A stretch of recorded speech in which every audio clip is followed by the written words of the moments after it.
Hola, que el Señor te bendiga en este hermoso día. Espero que donde quiera que tú te encuentres, el Señor esté contigo. En este día me gustaría continuar con la historia de este general de Dios, John Alexander Dowie, a continuar contándote un poco más acerca de su vida, acerca de su ministerio. Y voy a empezar leyéndote un poco más acerca de su llamado. Espero que esta nueva serie sea de bendición para tu vida y que puedas estar aprendiendo un poco más sobre estos hombres que fueron usados de manera poderosa por Dios. Así que vamos a comenzar. Dowie era un apóstol, pero no comprendía en su totalidad ese oficio. La unción que él tenía atravesó las teocracias religiosas de su época, pero pocos lo comprendían, incluyendo a él mismo. Como consecuencia, Dowie interpretó mal algunas de las facetas de la pasión de su oficio. Una de ellas era la política. El liderazgo de Dowie estaba creciendo en influencia en todo el país. Viendo su potencial y conociendo su posición, la sociedad de abstinencia le pidió que se postulara para integrar el parlamento. Al principio Dowie se negó, pero luego, pensando que posiblemente en el campo de la política podría influir mucho más, cambió de idea y entró en carrera. Pero Dowie sufrió una terrible derrota en las elecciones. Los periódicos locales que habían sido tan dañados por su ministerio lo atacaron sin misericordia. Los políticos y la industria de las bebidas alcohólicas pagaron sumas siderales para verlo calumniado y derrotado. Después de las elecciones, Dowie había herido a su iglesia y avergonzado a su ministerio. Dowie se movía por un anhelo espiritual tan poderoso que intentó satisfacerlo en lo natural. Solo puedo especular en cuanto a la razón por la que actuó de esa manera. Podría haber sido porque la iglesia no estaba captando la verdad con la rapidez que él hubiera deseado. Cualquiera fuera la razón, se equivocó al interpretar el plan y los tiempos de Dios para su ministerio. Debemos comprender que Dios tiene un punto central a partir del cual opera cada aspecto de nuestras vidas, ya sea individualmente o en forma conjunta con otros. Esa área se llama oportunidad. Según la forma en que se maneje esa palabra, las vidas pueden avanzar en el plan de Dios o detenerse. Las naciones pueden avanzar o retroceder. La vida en el ámbito espiritual tiene un tiempo y una oportunidad, de la misma manera que los tiene la vida natural. Por lo tanto, es muy importante que sigamos la guía de nuestro espíritu. Debemos aprender que no siempre es correcto pasar a la acción solo porque parece que es lo que hay que hacer. Esta clase de obediencia solo debe ser resultado de un tiempo de oración e intercesión. Los políticos y el campo de la política jamás han cambiado al mundo, ya sea a través de la iglesia o del gobierno. Solo un pueblo cuyos corazones son cambiados por el Evangelio puede transformar las leyes y las normas civiles. Los políticos tienden siempre a ceder para gozar del favor del pueblo en general. El oficio apostólico presenta la palabra del Señor, luego depende de las personas conformarse a ella y seguirla. Lo apostólico y lo político no se mezclan. Dowie con su llamado jamás debería haberse dedicado a la política. Mientras hacía campaña para entrar en el Parlamento, también descuidó el mandato de predicar la sanidad divina. Simplemente se apartó de su llamado para buscar una meta personal, pensando que podría alcanzar a un número mayor de personas. Como consecuencia, el resto de su tiempo en Australia fue oscuro e inútil. Y quiero hacer un paréntesis en esta parte y resaltar que no debemos apartarnos de lo espiritual. Si Dios nos ha llamado, no debemos apartarnos del plan y el propósito divino para alcanzar metas personales nuestras. Porque en el momento en que Dios nos llama, nosotros tenemos que renunciar a todo lo que nosotros queremos para poder hacer la voluntad de Dios. Y Dios lo que quiere es que nos enfoquemos en lo que Él quiere, no en lo que nosotros queremos. Y esto le pasó a este general de Dios. Se desenfocó para buscar una meta personal. Y cuando hacemos eso, nos estamos apartando, nos estamos desviando de la voluntad de Dios. Por eso es que es tan importante vivir una vida de intercesión y de oración, para que en cualquier momento en que nuestra vida quiera desviarse a un camino equivocado, el Espíritu Santo va a estar ahí para alertarnos y para alinearnos al propósito divino nuevamente.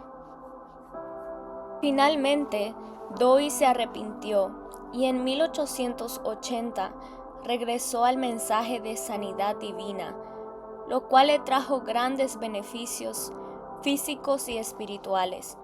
Los dones del Espíritu comenzaron a manifestarse en su vida y la revelación abundaba como nunca antes. Debido a su obediencia espiritual, miles de personas fueron sanadas por medio de su ministerio.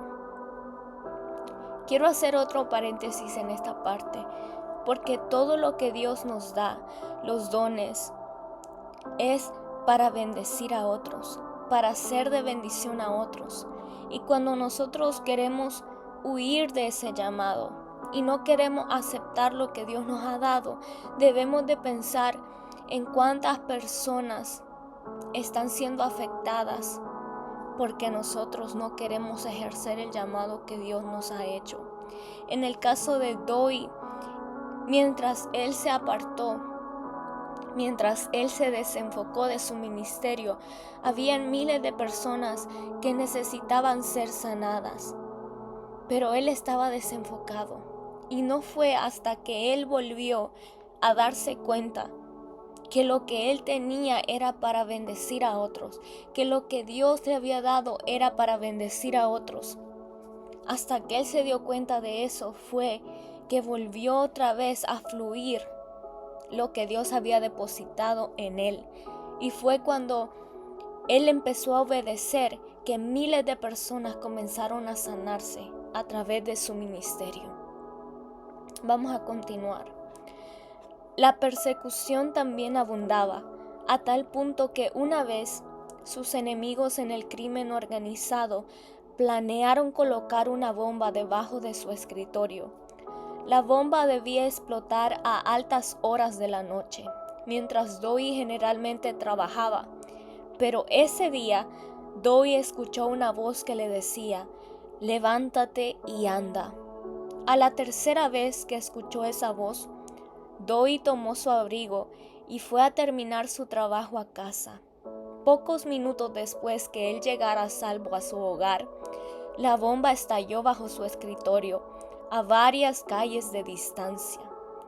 En 1888, Doi sintió que debía trasladarse a los Estados Unidos y luego posiblemente a Inglaterra.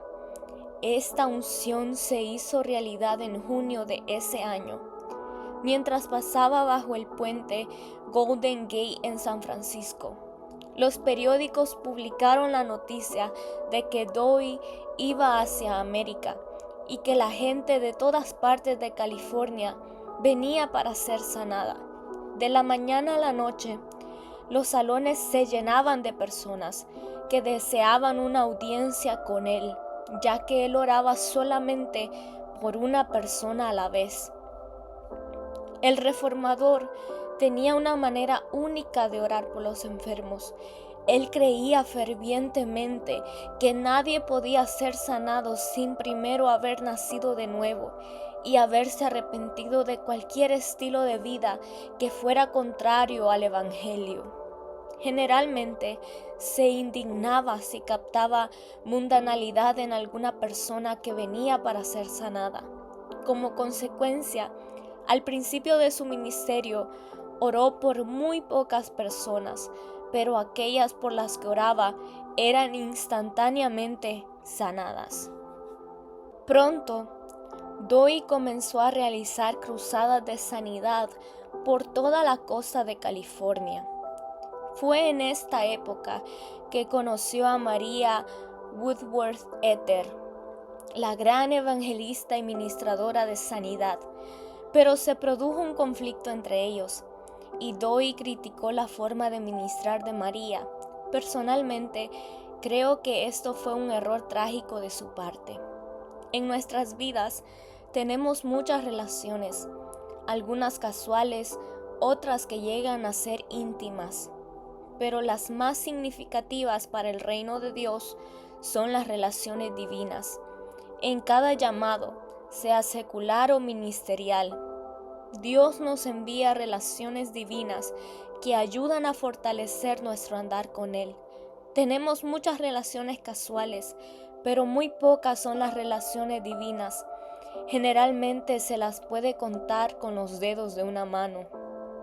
Creo que Doi y su familia se perdieron una tremenda oportunidad de tener una relación divina con María Woodworth Etter, pero por alguna razón, probablemente cierto orgullo ministerial machista, Doi crucificó a Etter en cada oportunidad que pudo hacerlo. Una vez asistió a una de sus reuniones, subió a la plataforma y proclamó que ella era una mujer de Dios, pero luego se apartó de esa palabra del Espíritu y no quiso saber nada más de María. El método de ministrar de Etter ponía incómodo a Doi porque no lo comprendía, pero nunca se tomó el tiempo para hablar con ella en privado, de corazón a corazón, sobre este tema.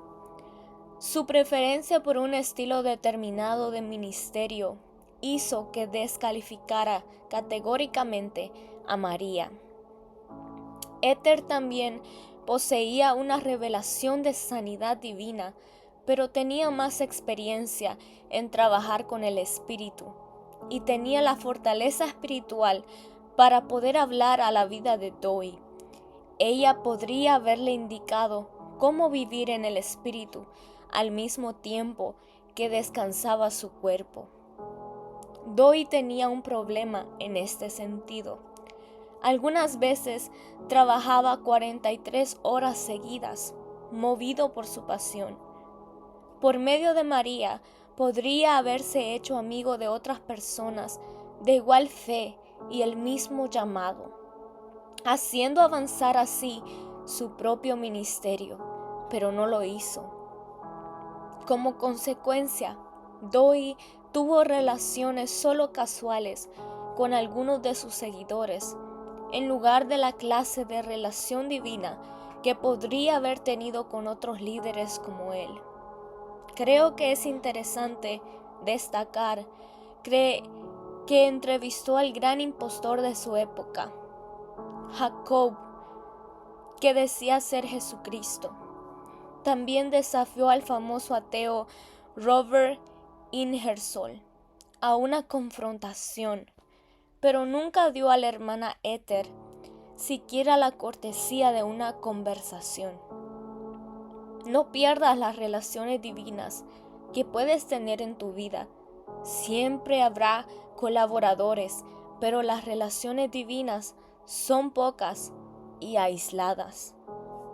La persecución de varios ministros envidiosos comenzó a levantarse furiosamente contra Doi. Para esta época, él ya se había convertido en un veterano en el arte de enfrentar la oposición. La persecución hacía surgir toda su brillantez y toda su fuerza, y nunca dedicó siquiera un pensamiento a quienes lo perseguían, a menos que estuvieran en el camino inmediato de su misión. Quiero hacer otro paréntesis en esta parte, porque esta parte es muy importante. No debemos prestar atención a las personas que nos persiguen. Debemos ignorarlas, porque si les hacemos caso, si nos detenemos a escuchar lo que nos dicen, entonces perderemos nuestro verdadero enfoque. Continúo. Dewey recorrió los Estados Unidos y finalmente decidió establecerse en Evanston, Illinois, en las afueras de Chicago.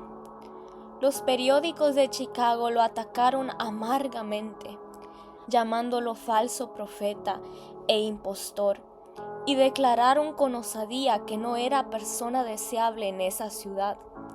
Pero ninguno de sus ataques hizo retroceder a Dewey, quien permaneció ahí donde había elegido estar, y ministraba donde quiera que se sentía llamado a ir.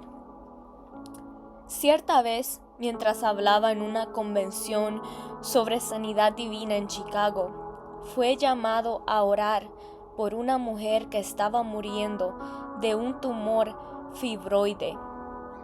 En ese momento, Chicago era la segunda ciudad más grande de los Estados Unidos. Había fuertes influencias espirituales malignas dominando la ciudad, y Dewey estaba muy interesado en establecer su base ahí. Por eso, tomó el pedido de sanidad de esta mujer como una prueba sobre si debería o no comenzar una obra en ese lugar. El tumor era, según decían, del tamaño de un coco y había crecido en varios lugares de su cuerpo. Cuando Dewey oró por la mujer, ella fue sanada inmediatamente. Fue una sanidad tan extraordinaria que varios periódicos de Chicago dieron la noticia. Ahora Dewey estaba convencido, así que estableció la sede mundial de su ministerio en esta ciudad. A sus enemigos no les causó demasiada gracia, pero a Dewey eso no le importó. La feria mundial sería inaugurada en unos pocos meses, así que Dewey construyó una pequeña choza a sus puertas. En lo alto de la choza, llamada Tabernáculo de Sión, había una bandera que decía: Cristo es todo. Allí se hacían reuniones día y noche, aunque en sus comienzos la asistencia era escasa. Fue creciendo regularmente y poco tiempo después la gente tenía que quedarse de pie fuera de la estructura en la nieve para poder espiar las milagrosas sanidades que se producían allí. Como había sucedido antes en Australia, Dewey se había abierto las puertas de la ciudad de Chicago a través de la sanidad divina. Nunca antes ni después que él, un hombre ha atrapado de tal manera a una ciudad. Aún así, vivió la lucha de su vida en sus primeros años. Él demostraba la palabra de Dios con todo poder, y al hacerlo, los profesionales médicos y las iglesias sufrían estragos en sus ingresos. Quiero hacer otro paréntesis y reaccionar a esta parte. El Evangelio se debe de demostrar, porque el Evangelio no es solamente una religión, es poder de Dios. Hay muchas, cientos de millones de religiones en esta tierra, pero ninguna tiene el poder que Jesús le ha otorgado a su pueblo. Así que la palabra de Dios se debe de demostrar, y eso hace falta en esta generación. Continuamos. Así que los periódicos formaron rápidamente una lista de aliados, incluyendo ministros que se dedicaron a tratar de detener su ministerio por todos los medios posibles. Pero nadie podía manchar su ministerio.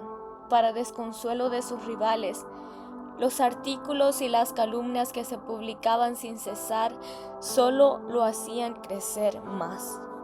Para este entonces, cientos de personas inundaban la ciudad de Chicago para asistir a las reuniones de Dewey. Como consecuencia, era difícil conseguir hospedaje, así que Dewey abrió varias casas grandes para alojar a estas personas, llamadas hogares de sanidad.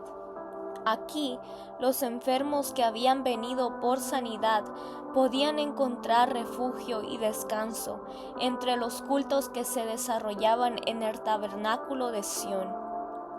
Una vez que estaban allí, podían recibir ministración constante de la palabra hasta que su fe llegaba al punto de la manifestación total.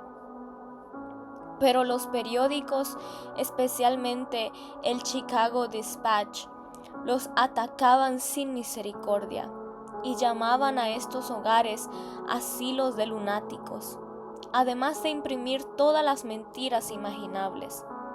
Gracias a la existencia de estos hogares de sanidad, los enemigos de Dewey pensaron que habían hallado un punto vulnerable en su ministerio. Por eso, a principios de 1895, lo hicieron arrestar por práctica ilegal de la medicina, lo cual era obviamente falso, ya que él hubiera sido la última persona en permitir que se practicara medicina en sus hogares. Dewey contrató un brillante abogado, pero este solo lo aconsejaba en temas legales. Por tanto, decidió representarse a sí mismo en la corte, ya que nadie podía expresar su llamado en forma tan exacta como él mismo. El intelecto superior de Dewey no fue suficiente para contrarrestar el maligno dominio que pesaba sobre la corte. A pesar de sus profundos argumentos, la corte le impuso una multa, pero nunca soñaron que él llevaría el caso a un tribunal superior, lo cual costó mucho más dinero que lo que ellos le habían impuesto en multas. Dewey lo hizo, y el Tribunal Superior denunció el mal en que había incurrido el Tribunal Inferior y revirtió la decisión. La ciudad esperaba que Dewey se desalentara si continuaban arrestándolo y aplicándole multas. Por eso, antes que terminara ese año, lo habían arrestado 100 veces. Aunque la persecución era terrible, Dewey nunca perdió el ánimo. La persecución le daba más fuerza a su carácter. En realidad, las aflicciones y los interrogatorios a que lo sometían sus perseguidores hacían surgir lo mejor de sí mismo. El mal siempre tratará de perseguir el bien de Dios, pero John tenía una seguridad sobrenatural y estaba anclado firmemente en su autoridad divina. Lo sobrenatural nunca se inclina ante lo natural. Después de intentar sin éxito derrotarlo por medio del sistema legal, los enemigos de Dewey se complotaron para quitarle sus privilegios postales. En 1894, el boletín publicado por él, Hojas de Sanidad, se distribuía semanalmente a todo el mundo. Este boletín estaba lleno de enseñanzas y testimonios de sanidad. Obviamente, era algo muy especial para Dewey, quien siempre hablaba con cariño del mismo y lo llamaba Palomita Blanca. Coherente consigo mismo, Dewey nunca ahorraba palabras en sus escritos, denunciaba fervientemente el pecado y exponía las industrias malignas, y quienes más sufrían a causa de su publicación lo vieron como una nueva oportunidad de terminar su ministerio. Hojas de Sanidad también advertía a sus lectores sobre las denominaciones letárgicas y controladoras. La gente disfrutaba de la charla directa y cargada de dramatismo de Dewey. Muchos deseaban decir esas mismas cosas, por lo que lo consideraban su voz. Aun aquellos que lo despreciaban leían su boletín para ver qué tenía que decir. Por eso, la circulación de la publicación crecía rápidamente. Gran parte del apoyo a su ministerio se atribuía a esta publicación. El jefe de correos de Chicago era un devoto católico, así que los enemigos de Dewey le mostraron uno de sus sermones en que atacaba la infalibilidad del Papa, para que le quitara sus privilegios postales. Inmediatamente, el jefe se sintió ofendido y retiró los privilegios para correspondencia de segunda clase de que gozaba los envíos de Dewey, con lo cual lo obligaba a pagar 14 veces el precio usual. Pero nadie podía vencer a Dewey. Él pagó el precio requerido y solicitó a sus lectores que escribieran a Washington, D.C., quejándose por esta injusticia. Sus seguidores hicieron sentir su peso, e inmediatamente a Dewey se le otorgó una audiencia con el jefe general de correos en Washington. Una vez que Dewey le contó su historia y le mostró las mentiras maliciosas que imprimía el periódico de Chicago, el gobierno de los Estados Unidos denunció tanto al editor como al periódico.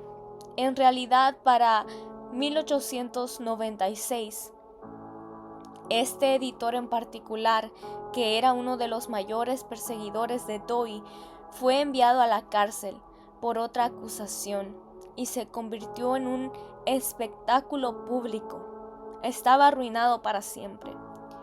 Mientras estaba en Washington, a Dewey se le otorgó una audiencia con el presidente William McKinley. Dewey le aseguró que oraría por él mientras estuviera en su cargo, y el presidente se lo agradeció cálidamente. Mientras salía de la Casa Blanca, Dewey comentó a sus colaboradores que temía por la vida de McKinley. Luego, pidió a sus seguidores que oraran por la seguridad del presidente, ya que éste no tenía suficiente protección. A pesar de las advertencias proféticas de Dewey, el presidente McKinley fue atacado con un arma de fuego en Buffalo, Nueva York, el 6 de septiembre de 1901, y murió 8 días después. Fue el tercer presidente de los Estados Unidos que murió asesinado. A fines de 1896, Dewey había ganado gran influencia sobre la ciudad de Chicago. Sus enemigos estaban muertos, en la cárcel o guardaban silencio. La policía local, que lo había arrestado 100 veces, era ahora su amiga y corría a protegerlo apenas fuera necesario. Las autoridades políticas, incluyendo al intendente, habían sido votadas por la gente de Dewey. La sanidad divina se predicaba en cada esquina. John había dividido los distritos de la ciudad y había enviado equipos llamados los 70, que proclamaban el evangelio en cada área. Pronto, apenas había alguna persona en Chicago que no había escuchado el mensaje del evangelio. Ahora, cada semana, Dewey oraba para que miles de personas recibieran la sanidad divina. Sadie Cody, sobrina de Buffalo Bill Cody, fue milagrosamente sanada luego de leer un ejemplar de Hojas de Sanidad. Entre otras notables sanidades se cuentan las de Amanda Hicks, prima de Abraham Lincoln, la doctora Lillian Yeomans, el reverendo F. A. Graves, la esposa de John G. Lake y la esposa de un congresista de los Estados Unidos. Por medio de su manto apostólico, John Alexander Dowie literalmente gobernaba la ciudad de Chicago para Jesucristo.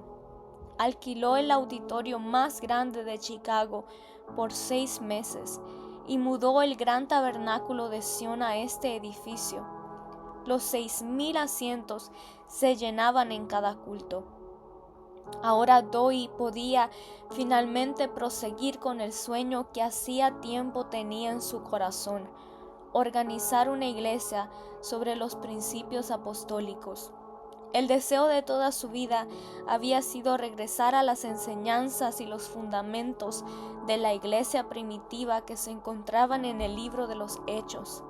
Esta obra se llamó Obra Católica Cristiana, en la cual la palabra católica significaba universal, sin conexión alguna con la Iglesia Católica Romana. Él jamás permitiría que su iglesia fuera conocida como algo nuevo. La consideraba una restauración de los principios que el cuerpo de Cristo había perdido. Su teología era buena en el sentido de que advertía que si algo era nuevo, entonces era falso. En pocos años, la Iglesia Católica Cristiana se había multiplicado y tenía decenas de miles de miembros. Creo, sin duda alguna, que los 5 ministerios que menciona Efesios 4 están vivos y activos hoy. El oficio apostólico no terminó cuando los primeros 12 apóstoles murieron.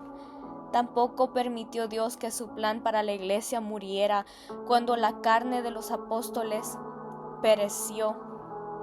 Los principios de su nuevo pacto deben continuar hasta el regreso de Cristo. No están limitados por las ideas humanas ni por su teología, y las promesas de Dios no se terminan cuando los hombres se ponen nerviosos. Ha habido muchos más que los 12 apóstoles originales, y hay hombres que en la actualidad aún son llamados a ese oficio.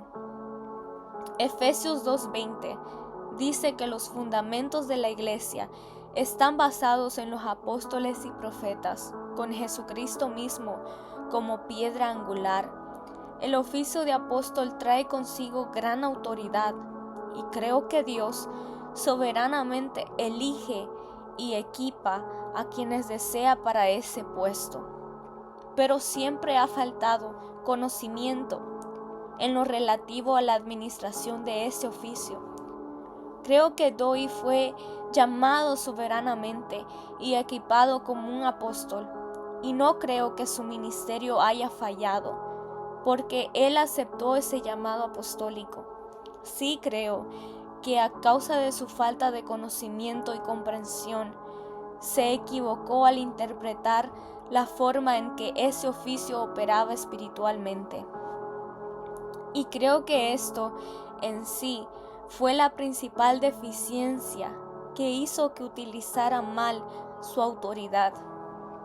Durante la época en que la iglesia de Dowie se estaba estableciendo, se produjeron ciertos hechos muy interesantes. Este periodo ha sido llamado los años dorados de Sion. Los 3 años siguientes fueron tranquilos, prósperos y de gran influencia. Fue entonces que Dowie hizo sus planes secretos para una ciudad muy especial, sabiendo que tal esfuerzo provocaría curiosidad. Dowie distrajo la atención de multitudes declarando una guerra santa y anunció un mensaje próximo que llevaría por título Médicos, drogas y demonios. El mensaje fue anunciado durante semanas y causó no poco revuelo. Entonces, mientras sus enemigos estaban distraídos por todo esto, Dowie secretamente contrató a algunas personas que fueran a observar unas tierras a unos 70 kilómetros al norte de Chicago para construir una ciudad.